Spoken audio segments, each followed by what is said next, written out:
the Steelers at Commanders. Commanders are 3-point home favorites. What are you checking out in this game? This game could have been a game of the week. Yeah, this could have been a game of the week. Now we think about it. Yeah, I know. It's actually a better game. So sorry, Steelers and Commanders fans. We can extrapolate here a little bit. Yeah. I mean, when you just look at the numbers, this is one of the best offenses in the league going against one of the best defenses in the league. And I think that this will actually be a fun litmus test for the Commanders, again, to see where they are. I know that, like, the Bears were supposed to be basically like their first big test in terms of defense a couple weeks ago. And then we saw how undisciplined that ended for Chicago, and it feels like that one play might unravel their entire season. This is still just a fun matchup. And when you look at the numbers for the Commanders' offense, third in yards per play, third in net yards per attempt, first in points per drive, second in turnover drives, like success rate, they're all top 5. EPA per play, they're all like top 3. This is an offense that has been, I mean, easily the most surprising unit, I think, in the league. And then the Steelers having a good defense, that's just kind of what they do. But I did, when I was looking this up, I remembered that Mike Tomlin had a crazy record against rookie quarterbacks in his career. He's 25-6 against rookie quarterbacks as a head coach in the NFL. Do you want to take a quick guess on who the last rookie quarterback to beat Mike Tomlin was? It was last year.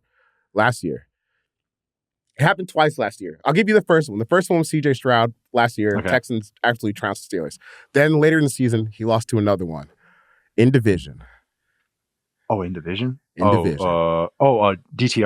Yeah, DTR. Yeah. The Browns game. I looked up the stats for that game, and he had 160 passing yards on 43 attempts. So, like, they got nothing out of Dorian Thompson Robinson the whole game. But, the quarterback wins, so that's a dub for the Rook. The other games that he lost to, Carson Wentz, Dak Prescott, and then there was a Brandon Weeden game in 2012, and then 2007, Troy Smith, quarterback for the Ravens, Ohio State legend, beat Mike Tomlin. That's one of the 6. You got Dak Prescott, you got C.J. Stroud, and then there's Dorian Thompson-Robinson, Troy Smith, Brandon Weeden, Carson Wentz.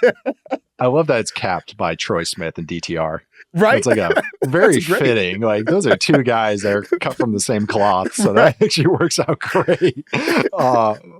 Both those guys can run too. Maybe seeing here, you got Jayden Daniels. I've been studying the Commanders a little bit because I want to write about them soon. But I actually had some notes on this game because I actually think it's pretty interesting. It's kind of similar.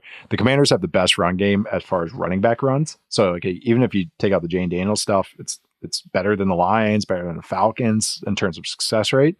Not very explosive, but it's just so efficient. And really, guys, I feel like I have to say this every week now. Like, the Commanders' offensive line is like one of the most surprisingly good units in the entire NFL. Like, they're legitimately good, which is just really crazy because I thought they were going to be middling this year. Steelers are 6th against running back runs. And they're the best team in the NFL defending scrambles, so I think that's very interesting. They can stop the runs or slow it down at least, and they're good at kind of corralling scrambling quarterbacks. But the other thing, and I think this is so important in this game, Commanders are phenomenal on 3rd and 4th down. 2nd in the league in terms of success rate, only behind the Chiefs. Mahomes is always up there, and he has crazy numbers this year. They're best on 3rd and long. The Steelers are the best defense in the NFL on 3rd and 4th down. So I think that's going to be awesome to see because that's really been like keeping the Commanders team alive is how effective they've been on 3rd down. A lot of it because of Jayden. So now we get to see a Steelers team this is what they thrive in. So, very fun styles mixed fights game here. And maybe one we should extrapolate it. That's why we try to do it right here. We give you like a little, it wasn't a deep dive. This was like a snorkel dive.